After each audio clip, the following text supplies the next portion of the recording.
ಚಿಕ್ಕ ವಯಸ್ಸಿನಲ್ಲಿಯೇ ದೊಡ್ಡ ಯಶಸ್ಸು ಗಳಿಸಿದ ಹಠವಾದಿ, ಶಿಕ್ಷಣ ಕ್ಷೇತ್ರದಲ್ಲಿ ಕ್ರಾಂತಿಕಾರಿ ಹೆಜ್ಜೆಗಳು, ಮಾದರಿ ಶಾಲೆಯ ಸಾರಥಿ, ರಾಜಕಾರಣದಲ್ಲೂ ಛಾಪು. ಇವರ ಹಾದಿ ಯುವಕರಿಗೆ ಸ್ಫೂರ್ತಿ. ಇದುವೇ ಈ ಹೊತ್ತಿನ ವಿಶೇಷ ಸ್ಟಾರ್ ಆಫ್ ಕರ್ನಾಟಕ. ನಾನು ಪ್ರತೀಕ್ಷಾ. ಒಂದು ಜೀವ ಬೆಳಿಬೇಕು ಅಂದ್ರೆ ತಾಯಿ ಗರ್ಭ ಬೇಕೇ ಬೇಕು. ಆ ಜೀವಕ್ಕೆ ಜ್ಞಾನ ಬೆಳಿಬೇಕು ಅಂದ್ರೆ ಗರ್ಭಗುಡಿಯಂತಹ ಒಂದು ವಿದ್ಯಾಸಂಸ್ಥೆ ಬೇಕು. ಅಂತಹ ವಿದ್ಯಾಸಂಸ್ಥೆಯನ್ನ ಕಟ್ಟಿ ಬೆಳೆಯುವ ಸಿರಿ ಮೊಳಕೆಯಂತಹ ಮಕ್ಕಳಿಗೆ ಅಪ್ಪಟ ಶಿಕ್ಷಣವನ್ನ ಕೊಡುವ ಧ್ಯೇಯ NPS national public ಸ್ಕೂಲ್ದು.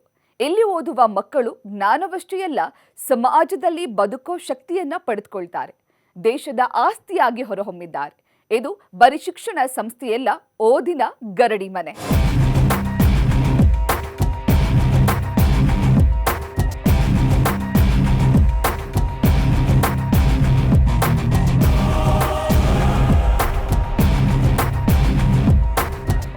NPS national public school ನೋಡೋಕೆ ಎಷ್ಟು ನಿಚ್ಚಳವಾಗಿ ಇದೆಯೋ ಅಷ್ಟೇ ನಿಚ್ಚಳವಾದ ಶಿಕ್ಷಣ ಈ ಸ್ಕೂಲಲ್ಲಿದೆ. ಜವಾಬ್ದಾರಿ ತಗೊಳ್ಳೋದಂದ್ರೆ ಇಷ್ಟ, ಜವಾಬ್ದಾರಿ ಜೊತೆಗೆ ಸವಾಲುಗಳನ್ನು ಎದುರಿಸೋದು ಇಷ್ಟ.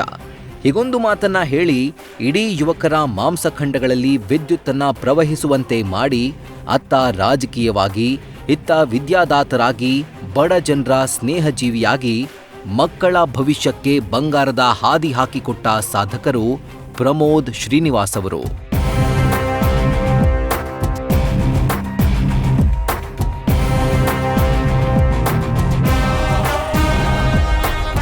ಇದು ಕೇವಲ ವಿದ್ಯಾಸಂಸ್ಥೆಯಲ್ಲ, ಮಕ್ಕಳನ್ನ ಆಯುಧಗಳಂತೆ ಮಾಡುವ ಗರಡಿ ಮನೆ.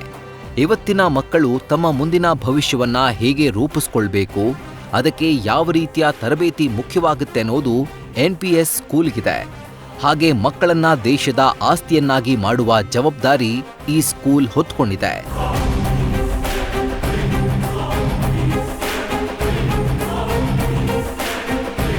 ಈ ಸ್ಕೂಲ್ನಲ್ಲಿ ಸ್ಟ್ರಾಂಗ್ ಟೀಚರ್ ಟೀಮ್ ಇದೆ. ಇನ್ಫ್ರಾಸ್ಟ್ರಕ್ಚರ್, ಸ್ಪೋರ್ಟ್ಸ್ ಫೆಸಿಲಿಟಿ ಸಹ ಹೆಚ್ಚಾಗಿದೆ. ಇದೆಲ್ಲದರ ಜೊತೆಗೆ ಗುಣಮಟ್ಟದ ಓದಿನ ವ್ಯವಸ್ಥೆ ಇದೆ. ಮಕ್ಕಳು ಮತ್ತು ಅವರ ನಡುವೆ ಇರುವ ವಿದ್ಯೆ ಅನ್ನೋ ಬಂಧ ಇನ್ನಷ್ಟು ಗಟ್ಟಿಯಾಗಿರಬೇಕು ಅಂತ ಅದಕ್ಕೆ ನೀರೆರೆದು ಪೋಷಿಸುವ ಜವಾಬ್ದಾರಿ NPSಗಿದೆ.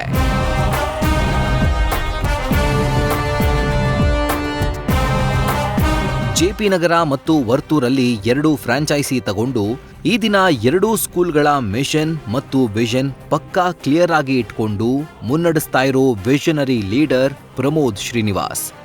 ಯಾರೇ ಪೋಷಕರಾಗ್ಲಿ ಈ ಸ್ಕೂಲ್ಗೆ ಮಕ್ಕಳನ್ನ ಸೇರಿಸಬೇಕು ಅಂದ್ರೆ ಅವರಲ್ಲಿ ಮೊದಲು ಮೂಡೋ ಪ್ರಶ್ನೆ, ಇಲ್ಲಿ ಮಕ್ಕಳ ಭವಿಷ್ಯ ಭದ್ರವಾಗಿರುತ್ತಾ, ಇಲ್ಲಿ ಸರಿಯಾದ ವ್ಯವಸ್ಥೆ ಇದೆಯಾ ಅಂತ.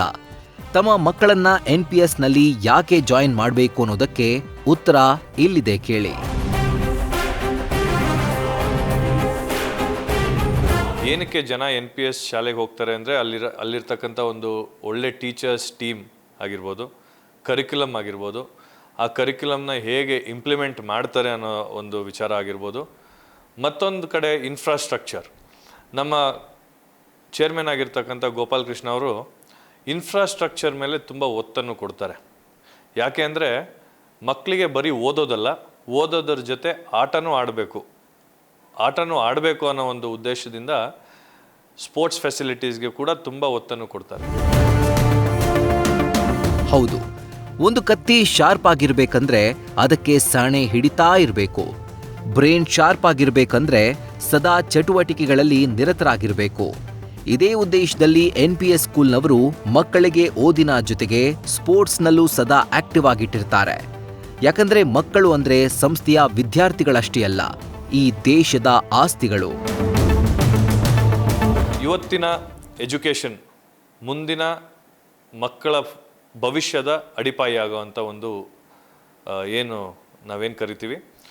ಈ ಒಂದು ನಿಟ್ಟಿನಲ್ಲಿ NPS ಶಾಲೆ, ನಮ್ಮ 2 ಬ್ರ್ಯಾಂಚ್ಗಳು ಈ ಒಂದು ನಿಟ್ಟಿನಲ್ಲಿ ನಮ್ಮ ಮಕ್ಕಳನ್ನು ದೇಶದ ಆಸ್ತಿಯನ್ನಾಗಿ ಮಾಡುವಂಥ ಒಂದು ನಿಟ್ಟಿನಲ್ಲಿ ನಾವು ಕೆಲಸವನ್ನು ಮಾಡ್ತಾ ಇದ್ದೇವೆ. ಸ್ಪೋರ್ಟ್ಸ್ ಫೆಸಿಲಿಟೀಸ್ ಬರೋದಾದರೆ NPS JP ನಗರಲ್ಲಿ ನಾವು ಸುಮಾರು 15 ಡಿಫ್ರೆಂಟ್ ಸ್ಪೋರ್ಟ್ಸ್ನ ನಾವು ಇಲ್ಲಿ ಇಂಪ್ಲಿಮೆಂಟ್ ಮಾಡಿದ್ದೇವೆ. ವರ್ತೂರಲ್ಲಿ ಕೂಡ NPS ವರ್ತೂರಲ್ಲಿ ಕೂಡ ನಾವು ಅದೇ ರೀತಿ ಎಲ್ಲ ಒಂದು ಅಥ್ಲೆಟಿಕ್ಸಿಂದ ಹಿಡಿದು ಬಾಸ್ಕೆಟ್ಬಾಲಿಂದ ಹಿಡಿದು ವಾಲಿಬಾಲ್, ಸ್ಕೇಟಿಂಗ್ ಎಲ್ಲ ಥರ ಸ್ಪೋರ್ಟ್ಸನ್ನು ನಾವು ಅಲ್ಲೂ ಕೂಡ ಇಂಪ್ಲಿಮೆಂಟ್ ಮಾಡಿದ್ದೇವೆ. ನಮ್ಮ ಉದ್ದೇಶ ಒಂದೇ, ಮಕ್ಕಳು ಬರೀ ಓದೋದಲ್ಲ, ಆಟ ಆಡೋದ್ರು ಕೂಡ ಅವರು ಇಂಪಾರ್ಟೆನ್ಸ್ ಕೊಟ್ಟು ಮುಂದಿನ ದಿನಗಳಲ್ಲಿ ಈಗೇನು ಒಲಿಂಪಿಕ್ಸ್ ನಡೆದು ಎಷ್ಟೋ ಜನ ಇವತ್ತು ದೇಶಕ್ಕೆ ಕೀರ್ತಿಯನ್ನು ತಂದು ಕೊಟ್ಟಿದ್ದಾರೆ, ಅದೇ ರೀತಿ ನಮ್ಮ ಮಕ್ಕಳು ಕೂಡ ಒಲಿಂಪಿಕ್ಸಲ್ಲಿ ಗೇಮ್ಸಲ್ಲಿ ಕಲಿತು ಒಲಿಂಪಿಕ್ ಗೇಮ್ಸನ್ನು ಕಲಿತು ಅವರು ಕೂಡ ಉನ್ನತ ಸ್ಥಾನಕ್ಕೆ ಬೆಳೀಲಿ ಅಂತ ಒಂದು ಉದ್ದೇಶದಿಂದ ನಾವು ಕೂಡ ಇಂಥ ಒಂದು ಸ್ಪೋರ್ಟ್ಸ್ ಫೆಸಿಲಿಟೀಸ್ ಮತ್ತು ಅಕಾಡೆಮಿಕ್ ಫೆಸಿಲಿಟೀಸ್ನ ಮಾಡಿದ್ದೇವೆ. Intelligence plus character is the true goal of real education. ಇದನ್ನು ನಾವು ತುಂಬ ನಂಬ್ತೀವಿ. ನಮ್ಮ ಪ್ರತಿಯೊಂದು ಮಕ್ಕಳು ದೇಶಕ್ಕೆ ಒಂದು ಆಸ್ತಿಯಾಗಿ ಉಳಿಬೇಕು, ಅದೇ ನಮ್ಮ ಕನಸು.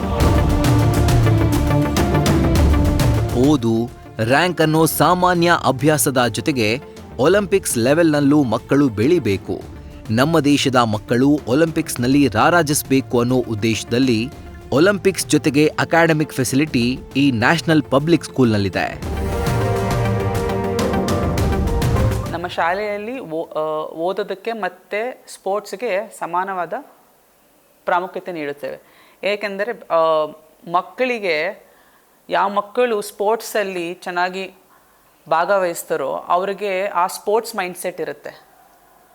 ಆ ಪ್ರಾಕ್ಟಿಕಲ್ ಲೈಫಲ್ಲಿ ಗೋಲ್ಸು ಮತ್ತು ಅದರಲ್ಲಿ ಫೇಲ್ಯೂರ್ಸ್ ಇರುತ್ತೆ, ತುಂಬ ಫೇಲ್ಯೂರ್ಸ್ ಇರುತ್ತೆ. ಬಟ್ ಅದನ್ನು ಫೇಸ್ ಮಾಡೋದು ಸ್ಪೋರ್ಟ್ಸೇ ಕಲ್ಸೋಕ್ಕೆ ಸಾಧ್ಯ, ಅಕಾಡೆಮಿಕ್ಸ್ ಕಲಿಸೋದಿಲ್ಲ. ಅದಕ್ಕೋಸ್ಕರ ಅವ್ರಿಗೆ ಪ್ರತಿಯೊಂದು ಸ್ಪೋರ್ಟ್ಸ್ ಫೆಸಿಲಿಟಿ ಕೊಟ್ಟಿದ್ದೀವಿ ನಮ್ಮ ಸ್ಕೂಲಲ್ಲಿ. ಜಿಮ್ನಾಸ್ಟಿಕ್ಸ್ ಇರ್ಬೋದು, ಬಾಸ್ಕೆಟ್ಬಾಲ್, ಫುಟ್ಬಾಲ್, ಸ್ಕೇಟಿಂಗ್, ಪ್ರತಿಯೊಂದು ಅದಕ್ಕೆ ಆದಂತಹ ಸ್ಪೋರ್ಟ್ಸ್ ಪ್ರೊಫೆಷ್ನಲ್ಸೇ ಬಂದು ಅವ್ರಿಗೆ ತಯಾರಿ ಕೊಡ್ತಾರೆ. ಆವಾಗ ಅದರಲ್ಲಿ ಅವ್ರಿಗೆ ಆಸಕ್ತಿ ಹೆಚ್ಚಾಗುತ್ತದೆ. ಮಕ್ಕಳ ಜವಾಬ್ದಾರಿ ಹೆತ್ತವರಿಗೆ ಇರುತ್ತೆ. ಆ ಮಕ್ಕಳು ಸ್ಕೂಲ್ಗೆ ಸೇರಿದ ಮೇಲೆ ಅವರ ಭವಿಷ್ಯದ ಜವಾಬ್ದಾರಿ ಟೀಚರ್ಸ್ಗಿರುತ್ತೆ. ಬಟ್ ಇಲ್ಲಿ ಆ ದೊಡ್ಡ ಜವಾಬ್ದಾರಿಯನ್ನ NPS ಸಂಸ್ಥೆಯವರೇ ತಗೊಂಡಿದ್ದಾರೆ. ಯಾಕಂದ್ರೆ ಅವರಿಗೆ ಜವಾಬ್ದಾರಿ ತಗೊಳ್ಳೋದಂದ್ರೆ ಇಷ್ಟ, ಜವಾಬ್ದಾರಿ ಜೊತೆಗೆ ಸವಾಲುಗಳನ್ನ ಎದುರಿಸೋದು ಇಷ್ಟ. ಮುಖ್ಯವಾಗಿ ಒಂದು ಜವಾಬ್ದಾರಿಯನ್ನು ತಗೊಳೋದು ನನಗೆ ತುಂಬ ಇಷ್ಟ. ಜವಾಬ್ದಾರಿಗಳ ಜೊತೆ ಸವಾಲುಗಳು ಎದುರಿಸೋವಂಥದ್ದು ಕೂಡ ನನಗೆ ತುಂಬ ಇಷ್ಟ. ಯಾಕಂದರೆ ಜವಾಬ್ದಾರಿ ಜೊತೆ ತುಂಬ ಸವಾಲುಗಳನ್ನು ನಾವು ಎದುರಿಸಬೇಕಾಗತ್ತೆ. ವಿಶೇಷವಾಗಿ ಇವತ್ತಿನ ಯುವ ಪೀಳಿಗೆ, ಯುವ ಜನತೆ, ನನ್ನ ಯುವ ಮಿತ್ರರಿಗೆ ಹೇಳಬೇಕಾಗಿರುತ್ತೆ, ತುಂಬ ದೊಡ್ಡ ಜವಾಬ್ದಾರಿಗಳ ಜೊತೆ ದೊಡ್ಡ ಸವಾಲುಗಳು ಕೂಡ ನಾವು ಎದುರಿಸಬೇಕಾಗತ್ತೆ. ಆದರೆ ಆ ದೊಡ್ಡ ಸವಾಲುಗಳನ್ನು ನಾವು ಎದುರಿಸಿ ನಾವು ನಮ್ಮ ಕೆಲಸವನ್ನು ಮುಂದಕ್ಕೆ ಸಾಗಿ ಯಶಸ್ಸನ್ನು ಕಾಣೋದ್ರಲ್ಲೇ ಇರೋದು ಒಂದು ದೊಡ್ಡ ಯಶಸ್ಸು ಅಂತ ನಾನು ಹೇಳಲಿಕ್ಕೆ ಇಷ್ಟಪಡ್ತೀನಿ. ಒಂದು ಕೈಯಿಂದ ಶಿಕ್ಷಣ ಸಂಸ್ಥೆಯನ್ನ ನಿಭಾಯಿಸ್ತಾ ಮತ್ತೊಂದು ಕಡೆ ಸಾಮಾಜಿಕ ಕಳಕಳಿಯನ್ನು ಮೈಗೂಡಿಸ್ಕೊಂಡಿರೋ ವ್ಯಕ್ತಿ ಈ ಪ್ರಮೋದ್ ಅವರು. ಅವರಿಗಿರೋ ಜನರ ಮೇಲಿನ ಪ್ರೀತಿ, ಅವರ ಕಷ್ಟ ಕಣ್ಣೀರು ಪಕ್ಕದಲ್ಲಿದ್ದು ನೋಡಿದ್ರಿಂದ ಅವರ ಸೇವೆಗೆ ರಾಜಕೀಯಕ್ಕೂ ಧುಮುಕಿದ್ದಾರೆ. ಚಿಕ್ಕ ವಯಸ್ಸಿನಿಂದ ನಾನು ಜನದ ಜೊತೆ ಬೆಳೆದವನು, ಜನರ ಸಮಸ್ಯೆಯನ್ನು ನಾನು ಹತ್ತಿರದಿಂದ ನೋಡಿದವನು. ಮತ್ತು ಜನರ ಸಮಸ್ಯೆಗೆ ಏನಾದರೂ ಪರಿಹಾರ ಮಾಡಬೇಕು ಅಂದಾಗ, ಜನರ ಸಮಸ್ಯೆಗೆ ಏನಾದರೂ ಅವರ ಬೆನ್ನೆಲುಬಾಗಿ ನಿಲ್ಲಬೇಕು ಅಂತ ಅಂದಾಗ ನನಗೊಂದು ವೇದಿಕೆ ಬೇಕಿತ್ತು. ಈ ಒಂದು ವೇದಿಕೆ ನಾನು ರಾಜಕೀಯದ ರೂಪ ಅಂದರೆ ರಾಜಕೀಯದಿಂದ ನಾನು ಪಡ್ಕೊಬೇಕು ಅಂತ ಒಂದು ಉದ್ದೇಶದಿಂದ ನಾನು ರಾಜಕೀಯಕ್ಕೆ ಪ್ರವೇಶವನ್ನು ಮಾಡಿದ್ದೇನೆ. NPSನ JP ನಗರ ಮತ್ತು ವರ್ತೂರು ಶಾಲೆಗಳಲ್ಲಿ ಮಕ್ಕಳ ಜೊತೆ ಟೀಚರ್ಸ್ ಆಗ್ಲಿ, ಸಿಬ್ಬಂದಿಗಳಾಗ್ಲಿ, ಕೊನೆಗೆ ಸೆಕ್ಯೂರಿಟಿಗಳು ಸಹ ಹೇಗೆ ವರ್ತಿಸಬೇಕು ಅಂತ ಟ್ರೈನಿಂಗ್ ಕೊಡ್ಲಾಗುತ್ತೆ. ಯಾಕಂದ್ರೆ ಮಕ್ಕಳು ಒಳ್ಳೆಯದಿರ್ಲಿ ಕೆಟ್ಟದಿರ್ಲಿ ನೋಡಿದ್ದನ್ನ ಕೇಳಿದ್ದನ್ನ ಬೇಗ ಕಲ್ತು ಬಿಡ್ತಾರೆ. ಹಾಗಾಗಿ ಈ ವಿಷಯದಲ್ಲೂ NPS ಮಕ್ಕಳಲ್ಲಿ ಡೆವಲಪ್ ಮಾಡೋದಕ್ಕೆ ಮುಂದಾಗಿದೆ. ನಮ್ಮಲ್ಲಿರೋ ಸ್ಟಾಫು ಇದಾರಲ್ವಾ, ಮತ್ತು ಪ್ರತಿಯೊಂದು ಟೀಚರ್ಗೆ ನಾವು ಒಂದು ಸ್ಪೆಸಿಫಿಕ್ ಟ್ರೈನಿಂಗ್ ಕೊಡ್ತಾರೆ. ಏನಂದರೆ ಮಕ್ಕಳನ್ನ ಅವ್ರು ಎಲ್ಲೇ ಇದ್ರೂ ಕ್ಯಾಂಪಸ್ಸಲ್ಲಿ ಅವ್ರಿಗೆ ಸಿಗೋವಂಥ ಮರ್ಯಾದೆ ಮತ್ತು ಅವರಿಗೆ ಹೇಳ್ಕೊಡ್ಬೇಕಾಗಿರೋ ವ್ಯಾಲ್ಯೂನ ತುಂಬ ಕ್ಲಿಯರಾಗಿ ಅರ್ಥಪಡಿಸಿರ್ತಾರೆ. ಮಕ್ಕಳು ಎಂಟ್ರಾದಂಗಿಂದ ಸೆಕ್ಯೂರಿಟಿ ಯಾವ ರೀತಿ ಮಾತಾಡಬೇಕು ಅದನ್ನು ಮಕ್ಕಳಿಗೆ ಏನು ಗೊತ್ತಾ, ನಾವು ಹೇಳೋದಕ್ಕಿಂತ ನಾವು ಮಾಡಿ ತೋರಿಸೋದು ತುಂಬ ಅವ್ರ ಮೇಲೆ ಪರಿಣಾಮ ಬೀಳುತ್ತೆ. ಅದನ್ನು ನಾವು ತುಂಬ ಏನಂತೀರ ರಿಲಿಜಿಯಸ್ ಆಗಿ ಫಾಲೋ ಮಾಡ್ತಿದ್ದೀರಿ ಸ್ಕೂಲಲ್ಲಿ. ಅದಕ್ಕೆ ನಮಗೆ ನಾವು ಆರಾಮಾಗಿ ಹೇಳ್ಬೋದು ಏನಂತ, ನಮ್ಮ ಮಕ್ಕಳು ದೇಶಕ್ಕೆ ಆಸ್ತಿಯಾಗಿ ಹಾಗೆ ಹಾಕ್ತಾರೆ ಅನ್ನೋದು ನಾವು ನಂಬಿದ್ದೀವಿ. ಒಟ್ಟಾರೆಯಾಗಿ ಮಕ್ಕಳಲ್ಲಿ ಅಡಗಿರೋ ಯಾವುದೇ ಟ್ಯಾಲೆಂಟ್ ಆಗಿರಲಿ, ಆ ಟ್ಯಾಲೆಂಟ್ಗೆ ಈ ಸ್ಕೂಲಲ್ಲೇ ಬೀಜ ಬಿದ್ಬಿಟ್ಟಿರುತ್ತೆ. ಮಕ್ಕಳಲ್ಲಿ ಮ್ಯೂಸಿಕ್ ಟ್ಯಾಲೆಂಟ್ ಇದ್ರೂ ಇಲ್ಲಿ ಅದಕ್ಕೆ ಬೇಕಾದ ಎಲ್ಲಾ ಟ್ರೈನಿಂಗ್ ಇದೆ. ಸ್ಪೋರ್ಟ್ಸ್ನಲ್ಲಿ ರಾರಾಜಿಸ್ಬೇಕಂದ್ರೂ ಅದಕ್ಕೆ ದೊಡ್ಡ ಪೀಠವೇ ಇದೆ.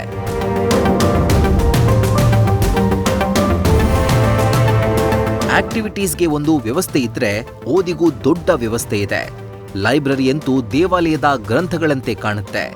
ಇನ್ನು ಡೌಟ್ಗಳಿದ್ರೆ ಎನಿ ಟೈಮ್ ಕ್ಲಿಯರ್ ಮಾಡುವ ಟೀಚರ್ಸ್. ಒಟ್ನಲ್ಲಿ NPS ಸಂಸ್ಥೆ ಒಂದು ಶಿಕ್ಷಣದ ಮಹಾ ಆವಾಸ ಸ್ಥಾನ.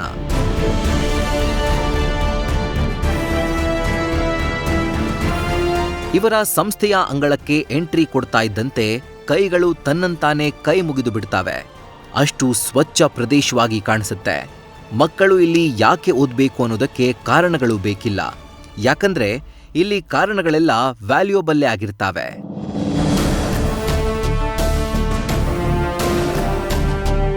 ಇದೆಲ್ಲ ಪ್ರಮೋದ್ ಶ್ರೀನಿವಾಸ್ ಅವರ ಚಿಂತನೆಗಳಿಂದ ರೂಪುಗೊಂಡಿದೆ.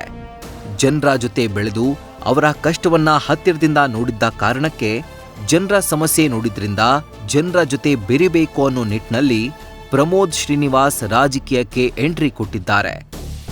ಪದ್ಮನಾಭನಗರ ವಿಧಾನಸಭಾ ಕ್ಷೇತ್ರದಲ್ಲಿ ಗ್ಯಾರಂಟಿ ಅನುಷ್ಠಾನ ಕಮಿಟಿಯ ನೇತೃತ್ವ ವಹಿಸಿರೋ ಇವರು ಜನರಿಗೆ ಸರ್ಕಾರಿ ಯೋಜನೆಯನ್ನ ತಲುಪಿಸುವಲ್ಲಿ ಯಶಸ್ವಿಯಾಗಿದ್ದಾರೆ.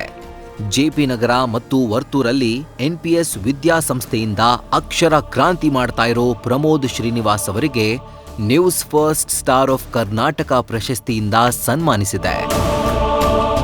ಈಗ ಪ್ರಶಸ್ತಿ ಸ್ವೀಕರಿಸೋದಕ್ಕೆ ಬರ್ತಾ ಇದ್ದಾರೆ national public school Varthur and JP Nagar managing director mister Pramod Srinivas.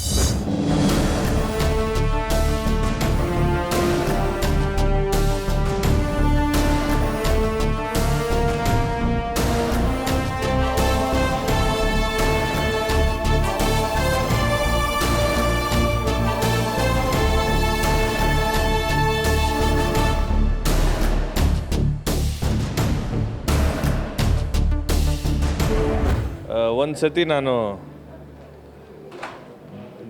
Chitradurga ಹತ್ರ ಹೋಗಬೇಕಾದ್ರೆ ಒಂದು ಸರ್ಕಾರಿ ಶಾಲೆ ಮೇಲೆ ಒಂದು ಬೋರ್ಡ್ ನೋಡಿದ್ದೆ.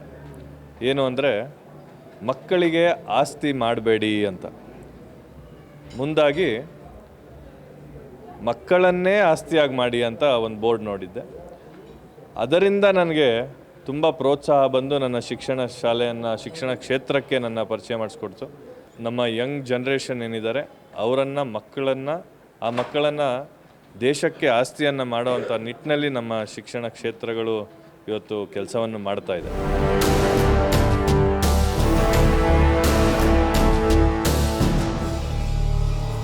ಇದು ಈ ದಿನದ ಸಾಧಕರ ಸ್ಟೋರಿ.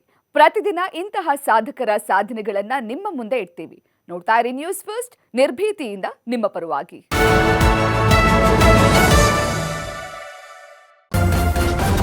ನ್ಯೂಸ್ ಫಸ್ಟ್, ನಿರ್ಭೀತಿಯಿಂದ ನಿಮ್ಮ ಪರವಾಗಿ.